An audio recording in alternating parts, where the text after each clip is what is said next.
Good afternoon, everybody. We're going to get going. This is a panel on trust, how corporate leaders build trust in today's fast-paced, evolving business landscape. And we're going to talk about how corporate leaders must navigate reputation management externally and at the same time build trust within their organizations. And of course, as you know, CEOs deal with different stakeholders at any given time.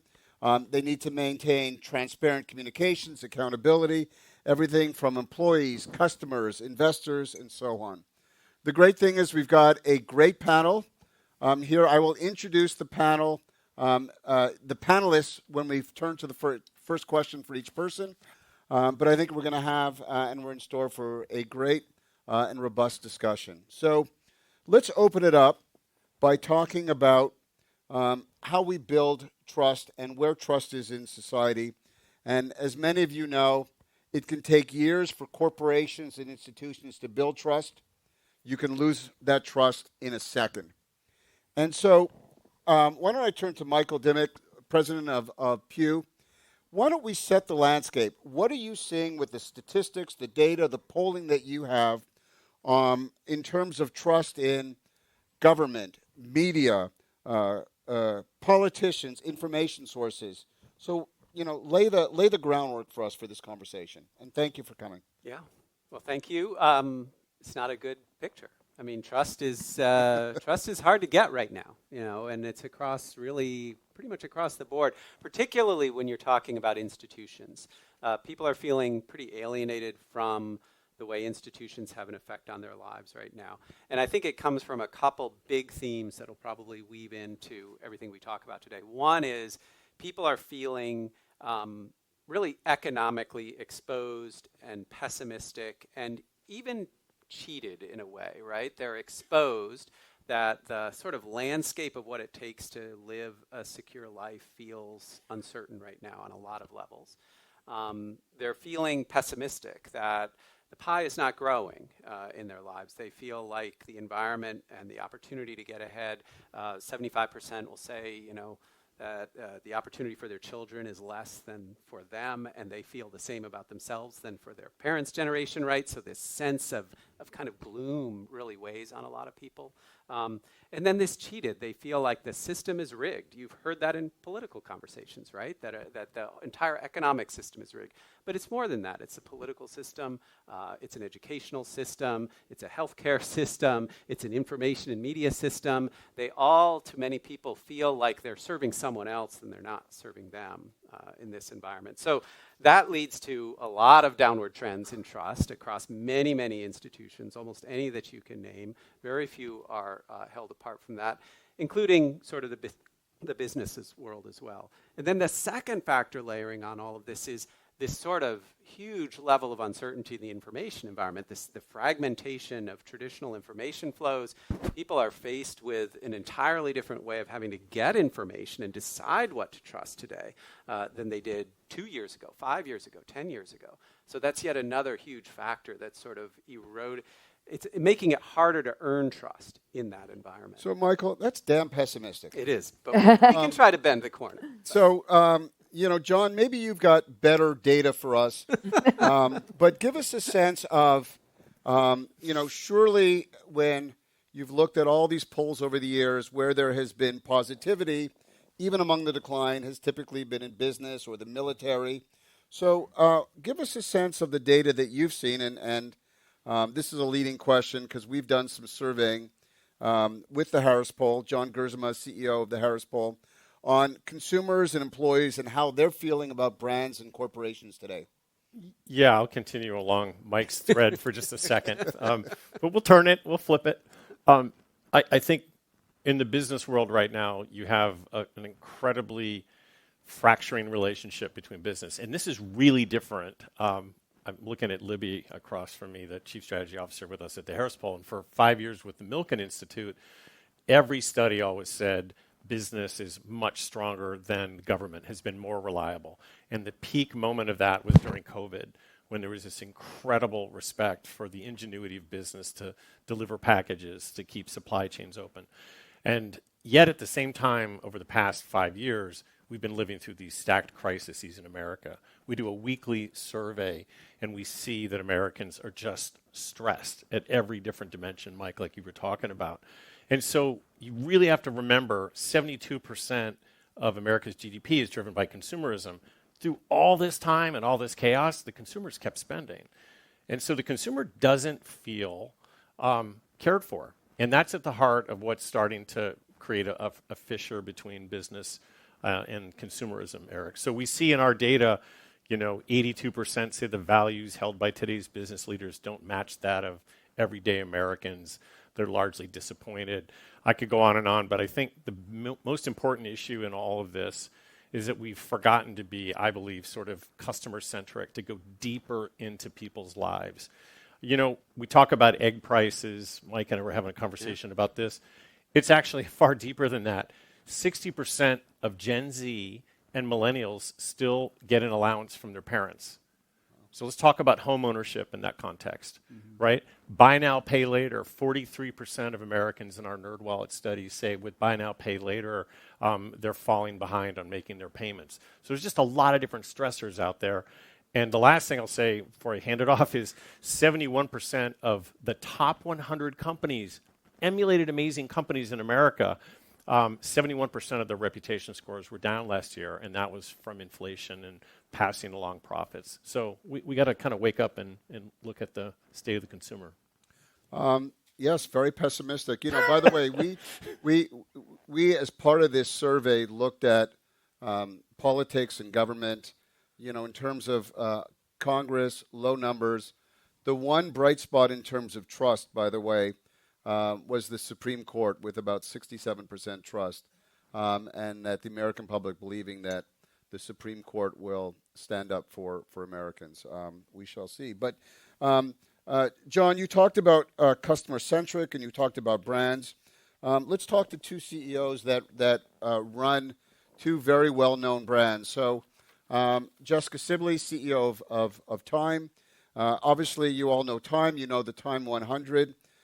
So, Jessica, give us a sense of how do you manage and ensure that Time continues to hold the trust of your consumers, your advertisers, and how does that transfer to doing large events like the Time 100 event? And thank you for being here with us today. Yeah, thank you for having me. Warren Buffett has been in the news recently announcing his retirement. And he's always said it takes 20 years to build trust and a reputation and 5 minutes to lose it. So here we are, a 102-year-old brand. Trust is our number one core value. It's deeply rooted in our mission and our purpose. John and I were talking in the green room prior to coming on stage, and you led the Red Border campaign. So the Red Border stands for trust and truth. So number one, it's been core to Time for 100 years. The responsibility weighs on me as the CEO to always maintain that integrity. And I'll give you a couple of actual examples in that area. But number two, it's driving our business results. It is absolutely driving our revenue and our ability to be a successful, very commercially viable company. Trust. We are in an enviable position right now. We are focused on impact journalism, capital J journalism. The access that we get to individuals is unparalleled across any global media company. And I'll have a little fun. Taylor Swift, any Swifties here? She has given one interview in 5 years, one, to Time. She knew the impact. She trusted Sam Lansky, who she's had a personal relationship for over a decade. He's the one who got the interview with her. She also, I was there, I'm not under NDA. She did a full-day photo shoot, 8 outfit changes. We produced 3 covers, and that drove our business. She was actually in Ralph Lauren. The CEO, Patrice, mentioned in Q4 earnings how that drove his business. And she still hasn't given an interview since. The second example is President Trump.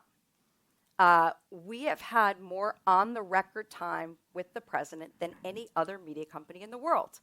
And if I asked you that question, you would have answered Fox, Joe Rogan.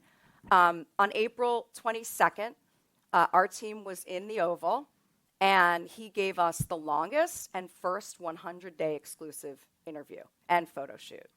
And the interesting thing about that was, and this was our fourth interview, he trusts Eric Cortellessa, who covers Trump for us, gives him every single interview that we get first. We looked at the data within the first 24 hours. Not only did we get pickups everywhere, thousands of article pickups, thousands of mentions. Eric and our editor-in-chief were all over network news, cable news. But our data showed that our audience was actually reading the transcript more than the actual article.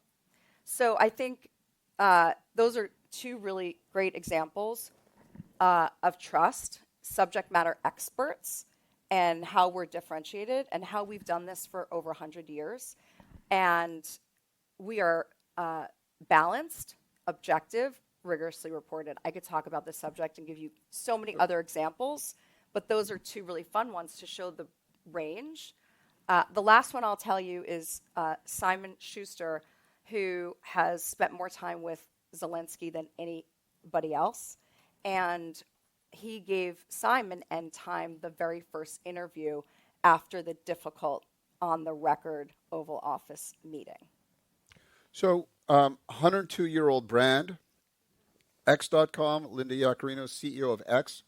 X has not been around for 102 years, but a new brand. You've got competing issues of trust. You've got to ensure that your platform, which has become a town hall of sorts, a town square of sorts, has trust. And then the users that are engaging in that platform trust the ability to be able to speak out loud and be able to understand the full reach of free speech. So how do you balance trust on your platform? Well, thank you. Not a 102-year-old brand, but a little over a 2-year-old brand. So, and thank you for having me for entertaining the really fascinating transformation of what was Twitter to now X. And to your comment, and I'm going to also address some of the users around the world or people around the world's feelings, the way they're feeling as it relates to trust right now. X has emerged as the most powerful cultural signal in the world. Real-time conversation is driven only in one place, and that is X. So the maturation and involvement of the global town square is based on that one thing, and that's trust, right? Because the platform itself invites voices of every kind onto the platform so they can come that disappointment or frustration or talk about the price of eggs or the lower price of gas maybe, and they share it on the platform in real time. The obligation for us at X is to make sure that platform safety and trust can coexist with the protection of freedom of speech. And the protection of freedom of speech has to endure without censorship, because freedom of speech is what makes democracies thrive and be successful, and without successful democracies, everything else breaks. So your core foundational obligation at X is to protect free speech around the world. So as the company, a 2-year-old company, went from 8,000 people to 1,500 people, we were talking before we walked out here on stage, the people who work at X has actually become a mission-driven company. And to be a successful company that's driven by this mission of protecting free speech around the world means the core foundational value has to and must be trust. And I want to talk about, you asked a question about the users on the platform. So one of the most spectacular product enhancements at X in the last 2 years has been something called community notes. And for those users in the room who know what community notes is that if a user posts a comment and that comment needs further context or more information, it gets noted. So think about community notes as this global collective intelligence that keeps each other accountable at scale and in real time. Happy to announce that Community Notes on X has just reached 1 million noters around the world. So think about this. It gives you hope for humanity, right? If a post gets noted on the platform and you as a user interacted with that post, that means you liked it, you shared it, you replied to it. But that post now gets noted, we alert you. We alert you if it was yesterday, we alert you if it was a week ago, and we alert everyone. If you, the user, sees that note, you are 60% less likely to share that note. Inspiring good behavior. If you're the author of the note, you're 80% less likely, or 80% more likely to take the note down. So all of this groundswell of support, 1 million noters around the world, 200 countries around the world, every language that's on the platform, inspires this behavior. What it's doing is building trust in the platform. So I want to follow up on two comments that you made. First comment is obviously on X, users are speaking out on their issues. We've got 4 business leaders on this panel. Very often, business leaders are speaking out, sometimes positively, sometimes to their detriment, on social issues. Sometimes it's important to employees, customers. Sometimes it's not. Michael, let me start with you. Talk to us about an age in which business leaders now are talking about these. What does that do for the leader? What does that do for the brand? Obviously, this was not the case 40 years ago. Mm-hmm. Good, bad, what are your thoughts here?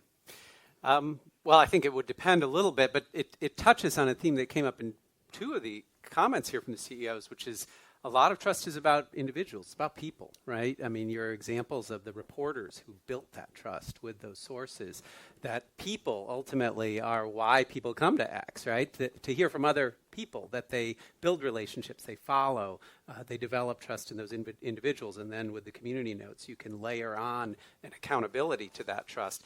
And so, yeah, more and more, the individual is what people look to than the brand even, than, and that's something anybody managing a brand is grappling with right now, that the individual can outweigh even the brand in terms of its trust equity in interesting ways. I would say when it comes to the social issues, maybe the pendulum swang a little too far in some cases. I mean, I think there are many brands that people do associate with values, often a brand that maybe has a particular business role that it's playing. I mean, the way you articulate X, the way X thinks of its mission and role, very clear journalistic organizations as well. There are a lot of companies that people aren't necessarily looking for a social position from, right? And so I don't know whether those companies went a little too far or the leadership too far in trying to build that individual trust through those kinds of statements, when that's not necessarily what their consumers or their audiences were looking for, and you've seen some potential pushback to that. John, what have you seen in your data on this subject? Yeah, I mean, there's just a lot of cynicism right now about CEOs speaking out on social issues. We actually talked about this in an earlier session, and I think one of the reasons is that most CEOs aren't very good at it. And we have this stat that sort of 2/3 of Americans right now believe that CEOs should be seen and not heard. And when you drill down underneath that, what they're really saying is it's not about what a company says, it's about what a company does, because they flip it over and they say, if you actually have an established track record, if you actually have proof of things that you're doing and you're not just out there sort of virtue signaling, that's a slightly different story. But Linda, I don't know how you feel about that. I think this is a perfect question for Linda. I'm sorry. You have a person who's actually here at the conference who's very involved with X, and you've got a platform. Anyone in particular? Well, you're I don't, is Elon the chairman or what? I don't even know what his role is. You're the CEO, but he's the CTO. The CTO. Well. Yes, okay. yes. The CTO. So I mean, this is a perfect example where you are building a town square that has the trust of millions of users at any time, and you have someone associated with the company who's speaking out on social issues. So, I'd Well, love I to hear think your there's a viewpoints. couple of things to react to. First of all, I think it's really important, and this is how I commented when you said your poll results said that CEOs should be seen and not heard. Needless to say, we have a different point of view at our company as it relates to that. But I think it's really, really important to, when you think about what X is, right? Every point of view is welcome. People come and they show up by the billions every day to speak their mind about issues that matter most, about their opinions are what are important to them and for people to share. So every voice is welcome. Debate rises, right? And truth then happens. That's how it works. And when you think about it in that way, everyone is entitled to that point of view. What we're seeing on our platform more and more is C-suite executives actually going direct to their consumer. We say a lot that customer service lives on the platform. That is very real. But what's being celebrated on the platform, particularly from the younger generations, is that when these C-suite executives are accessible, they're identifiable, they're authentic, that's when the magic really happens on the platform. And really what doesn't work is when the PR department presents them as over polished, or Lord, if you're seen as being, that all the company lawyers polished your statement, you'll actually have the reverse. You'll have a lot of pushback on that. So I think more and more, and again, I have to reiterate, we might have to do some work together, some polling together, because it's actually applauded on the platform for X is growing in many, many ways. One of the major things or consumer segments that's driving the growth on X is Gen Z. Gen Z is now 31% of our user base. And per your poll at the end of last year, X was the number one brand getting Gen Z's attention. Not of all the media platforms, of every brand getting their attention. Why? They love the come as you are environment. They demand transparency and authenticity, and then of course they love the humor and the memes. But when you think about that, and it's how we think about our brand moving forward, that consumer segment is estimated to have a spending power of 36 trillion by 2030, and we have to, as business leaders, start thinking through new filters, new context of what matters to this consumer segment that's going to be very popular in the future. Is very, very different than our over-polished history that we all grew up on. Jessica, I'm going to have you step in here. There's sort of a dichotomy that you face positively. Time is, in a sense, that megaphone for many of these leaders that speak out through your magazine and platform. In the same vein, I think that when you do the Time 100, that's the part where leaders are able to be authentic and directly, in a sense, interact with consumers. How do you look at that? Yeah, and I think the Time 100, which we just released this past month, and we brought the community together in our live journalism. I love to say it's the Time 200 because it's not even just the person on the list, but it's the person who wrote the tribute for you or your profile. Right. So we would have, it's like 200 of the most important people, and is it their year? It's all about impact and influence, and is it their year? And everyone really congratulated what we did this particular year because we had all voices and we had new voices. We had more CEOs recognized on this year's 100 than ever before. We had 6 members of the new administration. We had Megyn Kelly, but we also had David Muir. Diane Sawyer wrote for David Muir. It's just so personal and intimate. And I think just having that representation, we had a 22-year-old most famous swimmer to compete in the Olympics, and we had an 84-year-old on the list. So the range that we have recognizing scientists, athletes, icons, activists, CEOs. I think it just really represents what time is doing and how time is the storyteller of those individuals, those people that are leading today in the conversation and driving the conversation. And it's just what we've always done. We really focus on people. We have these people writing for us. We have them on our stage with our live journalism.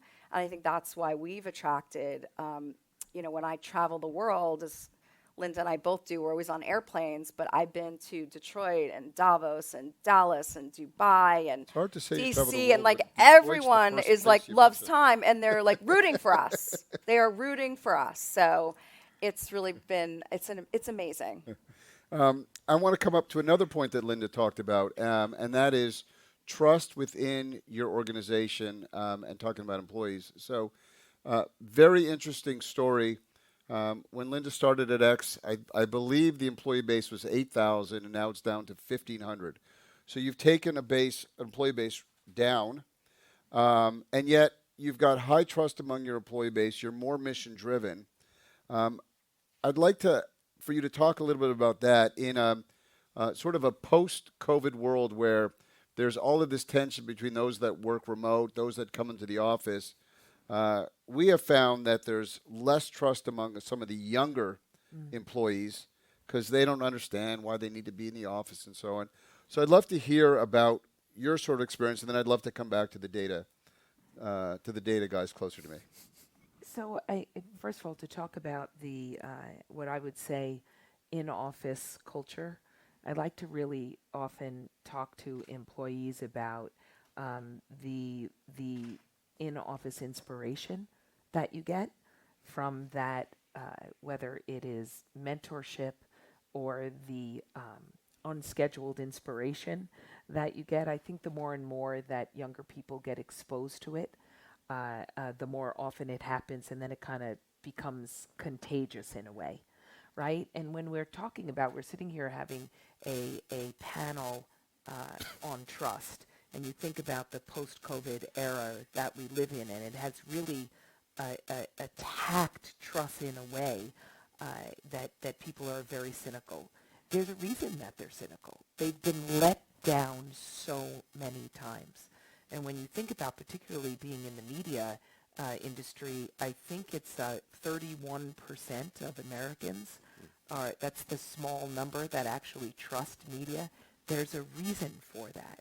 And it's one thing that I talk about the teams all the time because of the role that the X platform plays in the world, where it's actually leapfrogged legacy media to become that place of full transparency, to be that place where they can dig deep and actually get the respect they deserve to make decisions on their own.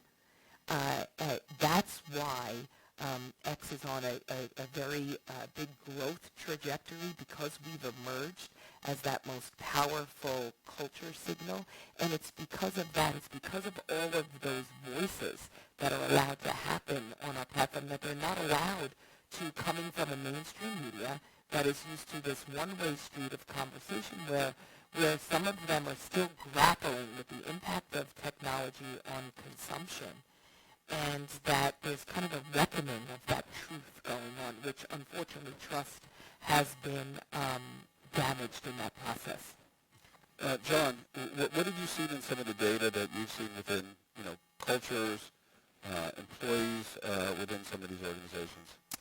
Yeah, I mean, I think one of the first important things is that Americans, when they say what are the things that companies can do better, to Linda's point, is focus on their employees. That's the number one thing that Americans see. And so that plus being more transparent. And so I think this whole theme that you guys are all kind of moving through is really sort of what people think could be the new path toward corporate trust, which is sort of less talking in a performative way and more real pathways that like you're talking about, and that's what you're talking about. And this other idea of sort of really recommitting to cultures. I won't quote the famous Peter Drucker, you guys all know the quote, but it's more timely, I think, than ever, especially in today's world, post-COVID, where you're really trying to define the values of your organization. I mean, we're having that conversation right now. So I think this is a big opportunity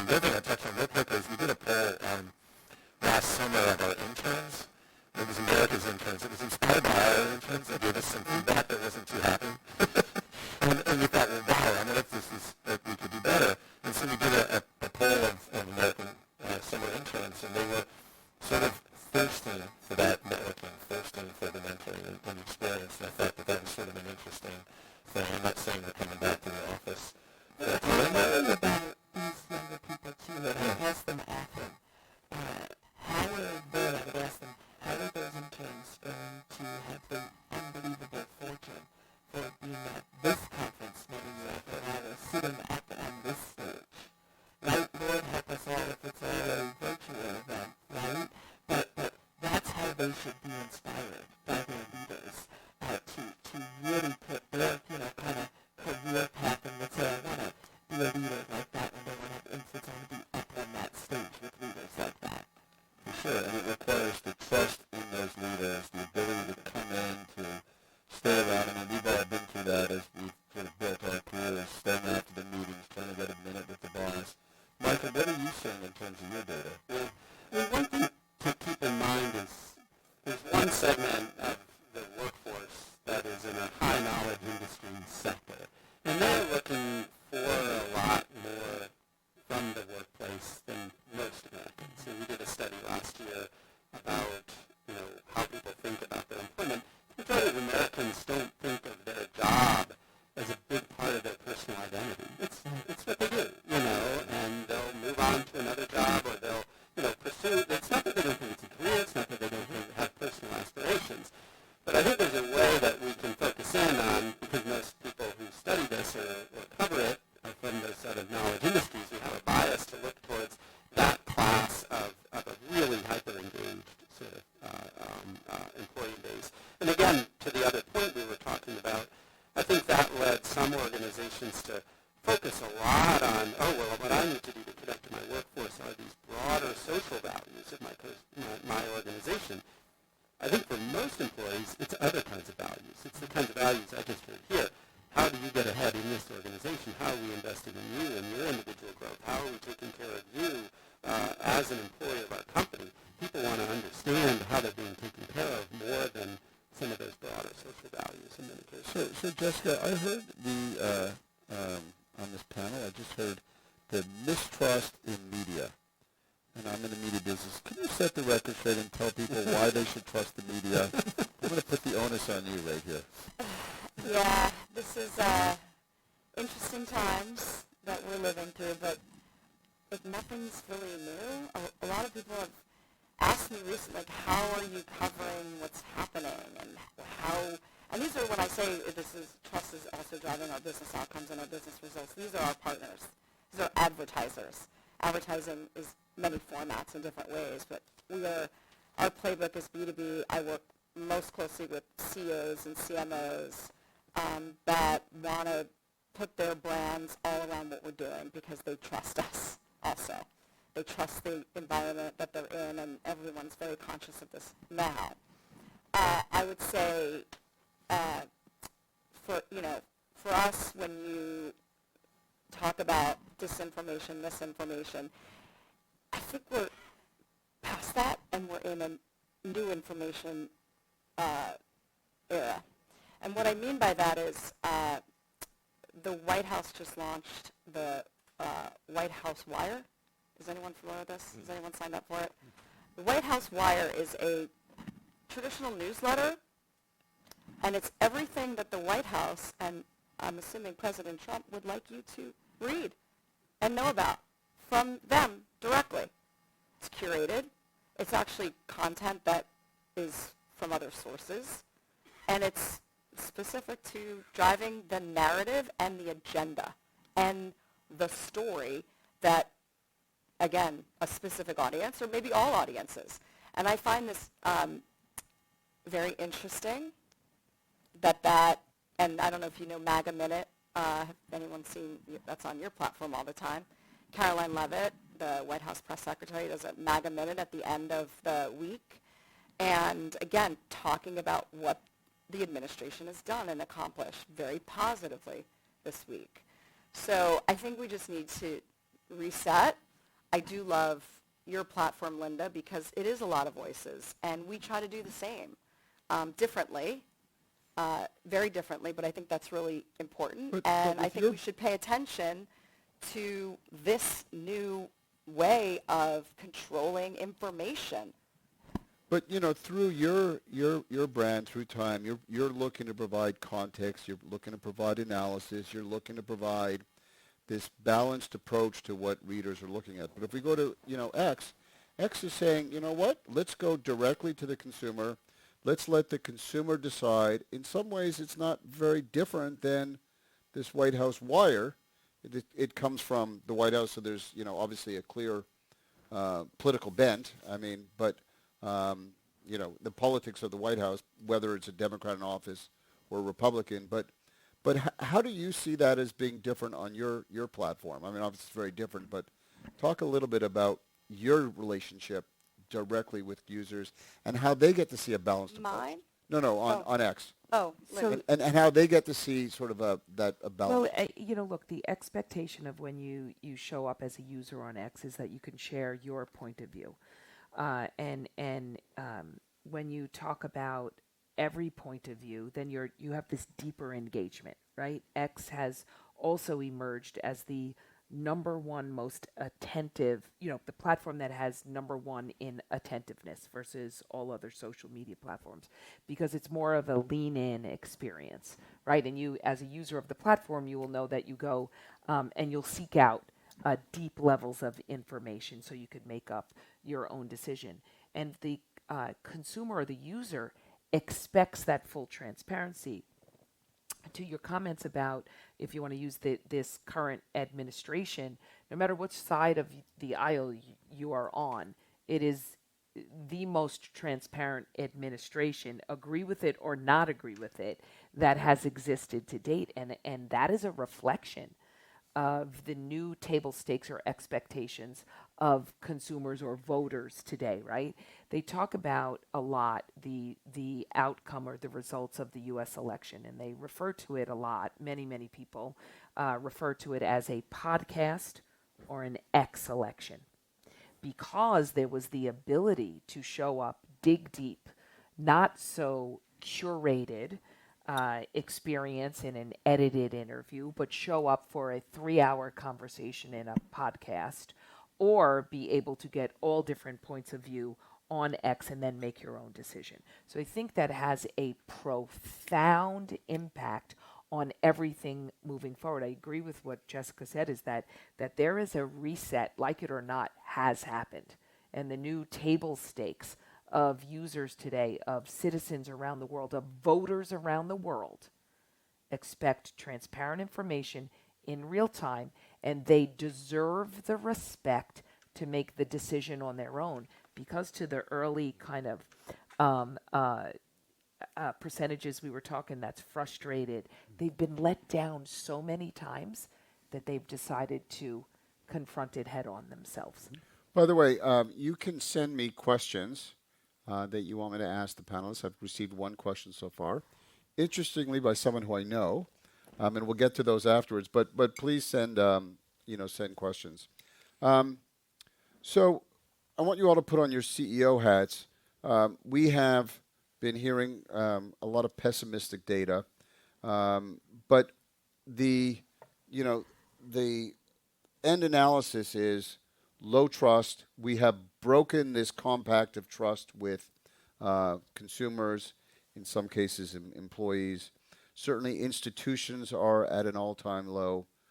What needs to be done to repair trust? How do we think about the techniques or the communications to start to turn things around? John, do you want to go first on this? Just go do stuff and don't talk about it. I mean, let other people talk about it, but it starts with, having your values, believing in what your values stand for, and then being unwavering about those. So administrations are going to come and go left and right. You've got to be thinking about your employees, your stakeholders, your shareholders, but also like what you stand for as a company, principally. I know it sounds really simple, but if you just look at what's happened over the last 3 or 4 years, you just had lots of flip-flopping going on. When you flip-flop, that breaks a fundamental truth in your business. We always say at the Harris Bowl, if you have a red brand or a blue brand, you have less of a green brand, because you basically have created disruption in the consumer's feeling of what that brand stands for. So I'd start there, which is realize that there's a lot of great things that you can do.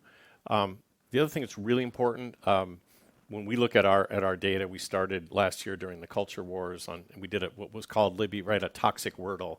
And we asked people and Americans, do you think these words will bring you together or drag you further apart, right? Well, DEI was seen as alienating by 56% of the people, skewed right a little bit more. But then we asked Americans the second question, do you know what DEI stands for? No clue. So then we went and asked about, well, let's talk about if you had different types of people inside companies of all different races and ethnicities and spiritual backgrounds, et cetera, how would that what would that happen? You'd be more innovative, you'd have better customer service. So Americans are fine with DEI. And when we look at it, employees are fine with DEI. We did a survey with employees, and employees say DEI has not harmed me. Only 16% of Americans said they were harmed by a DEI initiative among working people today. So be courageous and stand for your values and find the few things that you believe in your people and your culture, I think is a theme that I took away from both of you. And start there, and then your products and everything else will come along. Michael? Yeah, Linda used the word authenticity before, and I think that's a big factor. That's part of what's changed. It's part of why a lot of trust is a little more personalized rather than, and the institution more broadly, that sense of authentic, connection. And I think sometimes we get hung up, I think, over the word values. I think what people want to know about an institution or an individual is even more now, how are our interests aligned, right? If I'm going to trust you, I have to believe that your interests and my interests are aligned. Why should I believe that you're going to serve my interest unless I get to that root? And I think what people are seeing, a lot of, there may be a generational element to this. A lot of young people look to information sources that really are just other people like them. They're content creators and they're out there generating stuff. It might be on a platform, one or another. And they understand how they're making their money. They understand when they're kind of hawking, for a company that's paid them to do so. But they're honest about it. They're transparent about it. They're clear about why they're doing what they're doing. And people can then navigate that. And I think there was a sense of an older model of communication, you hinted at this, Linda, that was much more packaged, much more controlled, much less authentic. And that's just not really a safe path forward. Well, Linda, you've clearly, had to manage this over the last few years. Talk about what you've done. I similar to some comments that were just made, my advice to rebuild trust is keep your head down and do the work. Because imagine, again, coming in as a leader of the new company, going from 8,000 to 1,500 was actually just part of the job to transform a company. We were in a unique position because you may have noticed, particularly from media, there is an insatiable interest in our company and the leadership at our company. So in order to build a new culture focused on success at the company was to talk to the team constantly, be transparent, tell them to keep their head down, do the work, and just push out the noise. In the process of doing the work, we actually built a whole suite of safety tools, I'll call it just generally, to make sure that both our users and our brand partners, advertisers, knew that free speech and safety could and must coexist, right? And in the process of all that building, all that strength and courage and resilience it took for the team to keep the noise out, we landed where we are now. And where we are now is a company with extraordinary tailwinds. 96 of our top 100 advertisers have returned to the platform in a very short two-year period of time. And I have to tell you, I'll talk about it for a long time. The days of it taking like the courage, I tell my team a lot that really my job should be chief head cheerleader, because what it took to inspire them to still keep doing the work while the noise was loud and distracting and overwhelming. But we've reached the period we were aiming for. All the tools, we can have a safe environment And we deliver a product we're really proud of every single day. And now the overwhelming lion's share of our customers have returned. Jessica, what Yeah, have you learned from your I experiences? would say what I've learned in my career, having always worked on the traditional legacy media side, reinvigoration, recalibrate, all the re's. This sort of that's been one theme. The second theme is change of control. So a lot of sales throughout my career at very different stages in my career. And what I learned early on was communication and then over communication. And I think that's what we're talking about today. It's not just about showing up as yourself, being transparent, but it's really being honest and truthful and communicating in an effective way that resonates with different audiences. And so for me, Mark and Lynn Benioff are the co-owners and co-chairs of Time. And Mark asked me while I was considering leaving my former media company, what would you do with Time? Like, what's your vision? What's your strategy? Like, send me a note, an email, a few bullets. And by the time that conversation happened, and I actually walked in the door on day one, I was on version 7 pages, 7 priorities of Time 3.0, which was our own transformation.